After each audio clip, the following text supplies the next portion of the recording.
வணக்கம் தமிழகம் டைம்ஸ் நேயர்களே, மீண்டும் ஒரு மருத்துவ குறிப்பு, மருத்துவ விழிப்புணர்வு குறிப்பு. இது நீரிழிவு நோய், டயபெட்டிக் குறைபாடுள்ள நபர்களுக்கான ஒரு விழிப்புணர்வு. இதில் இந்த டயபெட்டிக் பண்ணுறவங்க அடிக்கடி ஒரு வார்த்தையை கேள்விப்பட்டிருப்பாங்க. அதாவது சர்க்கரையினுடைய அளவை பரிசோதிக்கும் முறைகளில் ஒன்று HbA1c. இந்த HbA1c சர்க்கரை நோய் தொடர்பான ஒரு பரிசோதனை. இந்த பரிசோதனை அவசியமா, இது அவசியமில்லாத ஒன்று, அல்லது இது எடுப்பதனால் நமக்கு என்னென்ன பயன், இது போன்ற கேள்விகள் இந்த சர்க்கரை நோயாளிகளுக்கு மத்தியில் மிக பரவலாக இருப்பதை நாம் கண்டறிகிறோம். அதன் அடிப்படையில் அதற்கான ஒரு சிறிய விளக்கங்கள் மருத்துவர்களுடைய ஆலோசனைகளின் பேரில். சரி, இந்த HbA1c அப்படிங்கிற பரிசோதனை ஒரு பரவலாக பேசப்பட்டு வருகிற ஒரு விஷயம். மிக அவசியமான பரிசோதனை அப்படின்னு எடுத்துக்கலாம், சிலர் எடுத்துக்குவாங்க. சிலர் தேவையே இல்லை, இது தேவையில்லாமல் நடக்குதுன்னு அவங்க கருத்து. இது ரைட். நம்ம ரத்தத்தில் இந்த HbA1c அப்படின்னா என்ன? முதல்ல நம்ம ரத்தத்தில் இருக்கிற அணுக்களில் சிவப்பு அணுக்கள், ஹீமோகுளோபின் அப்படிங்கிற அணுக்கள் இருக்கிறது ஓரளவுக்கு எல்லாரும் அழிஞ்சிருப்பாங்க. இந்த சிவப்பு அணுக்களின் மீது இரத்த சர்க்கரையான குளுக்கோஸ் ஒரு படலம் போல் படியுது ஒரு அணு மேலே. அப்போது இதன் மூலம் ஒரு ஹீமோகுளோபினில் எந்த அளவுக்கு சர்க்கரை படலம் ஏற்பட்டுள்ளது அப்படிங்கிற கண்டறிவு தான் நீரிழிவு பற்றி ஒரு தெளிவுக்கு வந்துடலாம். இதனால் ஹீமோகுளோபின் A1c டெஸ்ட் என்பது தான் இந்த HbA1c test, haemoglobin A1c test. சரி, இந்த HbA1c சோதனை எந்த வடிவத்தில் வேறுபடுது? பொதுவாக ஒருவருக்கு நீரிழிவு நோய் ஏற்பட்டிருக்கான்னு கண்டுபிடிக்க 2 விதமான வழிமுறைகள் இருக்குது. ஒன்று, காலையில் சாப்பிடுவதற்கு முன் எல்லாரும் தெரிஞ்சிருக்கும் டயபெட்டிக் ஆளுக்கு. அப்புறம் வெறும் வயிற்றோட, அதாவது சாப்பிடுறதுக்கு முன்னாடி வெறும் வயிற்றோடு இருக்கும்போது எடுக்கப்படும் சோதனை முதல் வகை. 2வது வகை, இதில் ரத்தத்தின் சாம்பிளை எடுத்து குளுக்கோஸ் அளவு எந்த அளவு இருக்குன்னு பார்க்குறது. அடுத்த பரிசோதனை உணவு சாப்பிட்டதுக்கு அப்புறம் எடுக்கப்படும். இந்த முறையில் உணவு சாப்பிட்டு 2 மணி நேரத்துக்கு அப்புறம் ரத்தத்தில் சாம்பிளில் சர்க்கரை எவ்வளோ இருக்குன்னு பரிசோதிக்கிறாங்க. இந்த சோதனைகளை ஆய்வகத்தில் செய்கிறாங்க. சுய பரிசோதனைக்காக நாமளும் அந்த குளுக்கோமீட்டர்ன்ற வச்சு கூட தான் பார்த்துக்கிறாங்க. இதில் HbA1c பரிசோதனை என்பது 3 மாதங்களில் ஒருவரது ரத்தத்தில் எந்த அளவு சர்க்கரை உள்ளது என்ற சராசரியை கண்டுபிடிக்கும் ஒரு அளவீட்டு முறை. புரியுதுங்களா? ஹீமோகுளோபின் மேலே இது எந்த அளவுக்கு படர்ந்துருக்கு. ஒரு நாளில் ஒரு காலை வேளையில் வெறும் வயிற்றுலையும் சாப்பிட்டதுக்கப்புறமா எடுக்கிறது ஒரு வகை. ஒருவருக்கு நீரிழிவு எந்த நிலையில் இருக்கிறது என்பதை கண்டுபிடிக்கும் முக்கிய பரிசோதனை தான் இந்த HbA1c. அதே நேரம் எளிமையான இதுவும் கூட. சரி, இதுக்கு ஏன் முக்கியத்துவம்? மருத்துவ உலகில் டயக்னோஸ்டிக் அண்ட் தெரப்பட்டிக் அப்படின்னு 2 வார்த்தைகள் அடிக்கடி பயன்படுத்துவதை நீங்கள் கேள்விப்பட்டிருக்கலாம். அதாவது ஒரு நோயை கண்டறிவது, அப்புறம் நோய்க்கு ஏற்ற சரியான சிகிச்சை அளிப்பது. அதான் இதனுடைய அர்த்தம். இந்த வகையில் நீரிழிவு நோய் ஏற்பட்டிருக்குதா அப்படின்னு கண்டறியணும், அதுக்கு ஏற்ற சர்க்கரை அளவை கட்டுப்பாட்டுடன் வைத்திருக்கிறாரா அப்படிங்கிற கண்டறியணும். இந்த 2 வழிகளில் தான் HbA1c பரிசோதனை நமக்கு உதவுது. சரி, HbA1c பரிசோதனை எந்த விதத்தில் எளிமையாக இருக்கும்? அதாவது குளுக்கோஸ் டாலரன்ஸ் டெஸ்ட் அப்படின்னு வழக்கமான முறையை கையாளும் போது உணவு சாப்பிட்றதுக்கு முன்னாடி அப்புறம் அப்படின்னு 2 டெஸ்ட் எடுத்துக்கிறாங்க. இதுக்கு ரொம்ப டைம் ஆகும். இந்த காலையில் நீங்கள் சாப்பிட்டு காலையில் வெறும் வயிறு, அப்புறம் நீங்கள் சாப்பிட்டதுக்கப்புறம் 2 மணி நேரங்கிறது ரொம்ப டைம் ஆகும். ஆனால் அந்த HbA1c அப்படிங்கிற சோதனையில் உணவுக்கு முன் உணவுக்கு பின் அப்படின்னு 2 சோதனை செய்ய வேண்டியதே இல்லை. ஒரு முறை பரிசோதனை செஞ்சாலே நீரிழிவினுடைய சராசரி இதை அறிஞ்சிக்கலாம். காலையில் தான் பண்ணணும் அப்படிங்கிறது இல்லை. ஏன்னா அந்த மெத்தடுக்கு காலையில் மட்டும்தான் பண்ண முடியும். இது எந்த நேரத்துலையும் பண்ணிக்கலாம். நீங்கள் சாப்பிட்ருக்கீங்க சாப்பிடல எல்லாம் பற்றி கவலை இல்லை. இது ஒரு மோசடி, மருந்து விற்பனைக்காக இதை பயன்படுத்துகிறாங்க. இது இந்த HbA1c டெஸ்ட்டுங்கிற ஒரு மோசடியானது, மருந்து விற்பனைக்காக பயன்படுத்துகிறாங்க அப்படின்னு ஒரு சிலரோட குற்றச்சாட்டு. பொதுவாக இந்த அலோபதி மருத்துவத்தின் மீது மிக அதிகமான குற்றச்சாட்டுகளை சுமத்தக்கூடிய நபர்கள் இதை கோருகிறார்கள். ஏன் அலோபதி மருத்துவத்தின் மேலே இவ்வளவு அதிகமான குற்றச்சாட்டுகள் வருகிறது என்றால், மிக பெரும்பான்மையான பயன்படுத்துகிறாங்க. இதில் சைடு எஃபெக்ட் சில வருது. சில மருத்துவருடைய தவறுகள்னால இதை ஒரு சந்தேக பார்வையோடைய பார்க்கக்கூடிய ஒரு சூழ்நிலை இருக்குது. அதில் தான் இதை மோசடியான ஒரு டெஸ்ட் அப்படின்னு சொல்கிற ஒரு வாக்கியத்தை எடுத்துக்கிறோம். அதுக்கு பதில் சொல்கிறதுக்காக தான் இதை எடுத்துக்கிறோம். சரி, இப்போது நம்ம ஒரு குதிரையை எப்படி நம்ம விருப்பத்துக்கு ஏற்ப கையாளுறதுக்கு அதற்கான கடிவாளத்தை நம்ம கையில் வச்சுக்கணும்னு நினைக்கிறோமோ, அப்போ தான் பயணம் இனிதாக இருக்கும் இல்லையா. அது தறிக்கட்டு போச்சுன்னா எந்த திசையில் ஓடும் நம்மளால் யூகிக்க கூட முடியாது. ஒரு குதிரை தறிக்கட்டு ஓடிச்சுன்னா என்ன ஆகும், லகான் நம்ம கையில் பிடிக்கணும். அதே போல் தான் சர்க்கரை நோய் கொண்டவர் சரியான பாதையில்தான் செல்கிறாரா என்பதை உறுதி செய்யும் கருவி தான் இந்த HbA1c. இதை பொதுமக்களுக்கு ஏமாற்றுக்கான பரிசோதனை இல்லைன்னு டாக்டர் சொல்கிறாங்க. என்ன, நிறைய ஆராய்ச்சிகள் நடந்திருக்கு. அதில் சாதகமான சில பதில்கள் அந்த ஆய்வின் மூலம் கிடச்சிருக்கு. என்னது, UK பெர்ஸ்பெக்டிவ் டயபெட்டிஸ் ஸ்டடி போன்ற பல ஆய்வுகளில் இந்த பரிசோதனை எவ்வளோ முக்கியமானது அப்படிங்கிற நிரூபிச்சிருக்காங்க. என்னது, சர்க்கரை அளவு ஒருவருக்கு அதிகமாக இருந்தால் கூட HbA1c அளவை ஓரளவு கட்டுப்பாடுடன் பராமரிக்கும் பட்சத்தில் இதய நோய், சிறுநீரக கோளாறு, நரம்பு பிரச்சனை போன்ற மற்ற இணை நோய்களுக்கான அபாயங்கள் குறையும். இதனால் மருத்துவர்கள் பலனடைகிறார்கள், மருந்து கம்பெனிக்கு லாபம் கிடைக்கிறது அப்படிங்கிறதெல்லாம் தவறான தகவல். புரியுதா உங்களுக்கு? ஒரு ஹீமோகுளோபின் அணுவை சுற்றி எவ்வளோ சர்க்கரை படலம் இருக்குங்கிறது தான் இந்த HbA1cன்னு சொன்னேன். அப்போ இதை வச்சு இது இப்படி இப்போ இந்த படலம் அதிகமாச்சுன்னா, இந்த ஒரு சிவப்பு அணுவை சுற்றி சர்க்கரை படலம் அதிகமாச்சுன்னா இதை சர்க்கரை அளவில் ரத்தத்தில் இருக்கிற சர்க்கரை அளவு கண்டுபிடிக்கிறது வேறு, ஹீமோகுளோபினை சுற்றி ஒரு படிவம் மாதிரி படிஞ்சிருக்கிறத கண்டுபிடிக்கிறதுங்கிறது வேறுங்கிறது இப்போ புரிஞ்சுப்பீங்க. இப்போ இந்த சர்க்கரையில் இருக்கிற ரத்தத்தில் இருக்கிற சர்க்கரை அளவு ஒரு நாளுடைய பல்வேறு உணர்வுகளுக்கு அடிப்படையிலும், உணவு உட்கொள்ள வேண்டிய உணவின் அடிப்படையிலும், உணவு எடுத்துக்கொள்ளும் நேரத்தின் அடிப்படையிலும் மாறுபட்டு கொண்டே இருக்கும்.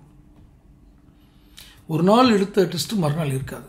என்ன காரணம்? முதல் நாள் அவர் சற்று மனம் ரிலாக்ஸாக இருக்கும்போது அது காலைல சாப்பிட்றதுக்கு முன்னாடி சாப்பிட்டதுக்கப்புறம் எடுத்திருப்பாங்க. மறுநாள் ஏதாவது ஒரு உணர்ச்சி வசப்படக்கூடிய ஒரு செய்தி தான் கேட்டிருப்பார், உணர்வு பெற்றிருப்பார். அப்போ சர்க்கரை அளவு கூடுதல் குறையாக இருக்கும். இது ஃப்ளக்சுவேஷன் இருந்துகிட்டு இருக்கும். ஸோ டெய்லி நீங்கள் எடுத்தெல்லாம் இது பண்ண முடியாது. குளுக்கோமீட்டர் வச்சு எடுத்துக்கிறது அது வேறு விஷயம். அப்போது இதுக்கு ரேண்டமாக எடுக்கிறது தான் இந்த HbA1c. இப்போ ரேண்டமாக எடுக்கும்போது என்ன ஆகும், இது இணை நோய்களை உண்டாக்குறத தடுக்கிறதா இது பண்ண முடியும். ஏன்னா இந்த ஹீமோகுளோபினை சுற்றி இது ஒரு தடிமனான ஒரு படலத்தை சர்க்கரையை உண்டு பண்ணி இருந்துச்சுன்னா இது சிறுநீர் தொப்பை எப்படி பாதிக்குது, கண்ணை எப்படி பாதிக்குது, மற்ற இணை நோய்கள் எப்படி உண்டாக்குங்கிறத நம்ம கண்டுபிடிச்சிடலாம். இதுக்கு தான் பண்ணுறாங்க, என்னுடைய ஏமாத்துறதுக்கு அல்ல அப்படின்னு இதனுடைய தனித்துவத்தை சொல்கிறேன். சரி, இப்போ HbA1c இது 3 மாதத்துக்கு ஒரு முறை தானே எடுக்கிறாங்க. பொதுவாக 3 மாதத்துக்கு ஒரு முறை எடுப்பாங்க. இந்த காலகட்டத்தில் 80 நாள் ஒரு டாக்டரால் சொல்லப்பட்ட சர்க்கரை அளவை தாண்டாத உணவை தான் சாப்பிட்றேன், ஒரு 10 நாள் மட்டும் கொஞ்சம் விதியை மாற்றிக்கிறேன்னு வச்சுக்குவோம். ஒருத்தர் சொல்கிறார், இதனால் HbA1c சராசரி 7.1 வந்தாலே நீரிழிவு அதிகமாகிவிட்டது அப்படின்னு சொல்கிறீங்க. ஆனால் நான் 10 நாளைக்கு தான் கூடுதலாக சாப்பிட்ருக்கேன், இது எப்படி சரியான சோதனையாக இருக்க முடியும்னு ஒருத்தர் கேட்பாங்க. ஏன்னா இது மாதிரி குதர்க்கமாக கேள்வி, அதாவது குறுக்கு கேள்விகளை கொஞ்சம் வேதத்துக்காக கேட்குறது. இதில் ஒரு குறிப்பிட்ட அம்சம் என்னென்னா, 10 நாட்களுக்கு மட்டும் அளவு அதுமாக ஒன்றேன்னு சொல்கிறார் பார்த்தீங்களா. நீரிழிவு அதாவது diabetic there is no holiday. தினமும் அதை கவனமுடன் பராமரிக்கணும். ஆரோக்கியமான உணர்வு, உடற்பயிற்சி, சரியான மருந்து எல்லாம் ஒரு வாழ்வியோட ஒரு அங்கமாகவே இருக்கணும். இந்த 10 நாள் மட்டும் விருப்பம் போல் சாப்பிட்டேன்னு சொன்னால் அதுக்கு ஏற்றாற் போல் HbA1c அளவு மாறத்தான் செய்யும். ஆனால் A1 7.1 இருந்தால் அதிகம்னு சொல்கிறீங்களே அப்படின்னு கேட்குறாரு இல்லையா. 7.1 என்பதே அதிகபட்ச நீரிழிவு அப்படின்னு சொல்ல முடியும்னு அவருடைய இதுபடி. ஆனால் 6.5 என்பது தாண்டினாலே நீரிழிவு தான், டயபெட்டிக் தான். ஆனால் சர்க்கரை அளவை பராமரிப்பதற்கான அதிகபட்ச அளவுகளாக தான் 7ன்னு வச்சுக்கிறாங்க.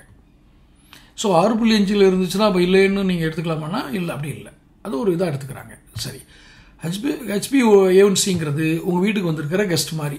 நீங்கள் 3 மாதம் எப்படி கவனிக்கிறீங்கிறது சராசரியாக பார்த்துக்கிட்டீங்க அப்படிங்கிறத அதை டீல் பண்ணுறதா. டெய்லி எப்படி பார்த்துக்கிட்டீங்க, ஒரு விருந்தினர் 3 மாதம் தங்கியிருக்காரு, டெய்லி எப்படி அவரை கவனிச்சுக்கிட்டீங்கிறத விட நீங்கள் 3 மாதமாக சராசரி எப்படி பார்த்துக்கிட்டீங்கன்றத வச்சு உங்கள் ஹாஸ்பிட்டாலிட்டியை முடிவு பண்ணலாம். அப்படி தான் ஒழுங்காக உடற்பயிற்சி செய்கிறேன், சரியான உணவுகளை உண்றேன், மருந்துகள் எடுத்துக்கிறேன் அப்படின்னாலும் HbA1c அதிகமாக இருக்கே அப்படின்னு சிலருக்கு கேள்வி இருக்குது. ஒரு சிலருக்கு அதுக்கு என்ன, அவங்க எடுத்துக்கொள்கிற மாத்திரையே ஒரு காரணமாக இருக்கணும்னு டாக்டர் சொல்கிறாங்க. என்ன காரணம், ஒரே மாதிரி மாத்திரையை பல காலமாக தொடர்ந்து சாப்பிட்டு வரும்போது HbA1c அதிகமாக வாய்ப்பு இருக்குதுன்னு சொல்கிறாங்க.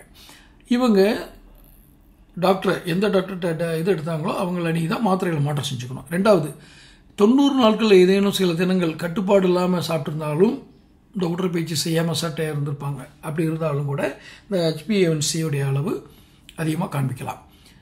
இந்தியர்களுக்குன்னு எதுவும் HbA1c அளவு எப்படி இருக்குன்னு இருக்கா? ஏன்னா இந்தியாவுடைய உணவு கலாச்சாரம் என்பது வேறு, மேற்கத்திய உணவு கலாச்சாரம் என்பது வேறு. அப்படி பார்த்தோம்னா உலகில் அப்படி யாருக்கும் இந்தியர்களுக்குன்னு பிரத்யேகமான இது இல்லை. இருந்தாலும் யாராக இருந்தாலும் 5.7க்குள்ளே இருக்கணும். இருந்தால் தான் HbA1c அளவு 5.7 இருந்தால் தான் அதுக்கு சரின்னு அர்த்தம். 5.7லேருந்து 6.4 வரை இருந்தால் அவர் நீரிழிவு அந்த டயபெட்டிக்கான முந்தைய நிலை, ப்ரீ டயபெட்டிஸ் அப்படின்னு அர்த்தம். 6.5க்கு மேலே போயிட்டாலே அவருக்கு டயபெட்டிக் ஆரம்பிச்சிருச்சுன்னு அர்த்தம். அப்போது சர்க்கரை கட்டுப்பாடு வைத்திருக்கிறார் என்பதை அறிய அவருக்கு HbA1c அளவு 7க்குள்ளே இருக்கணும். இது பொதுவானது.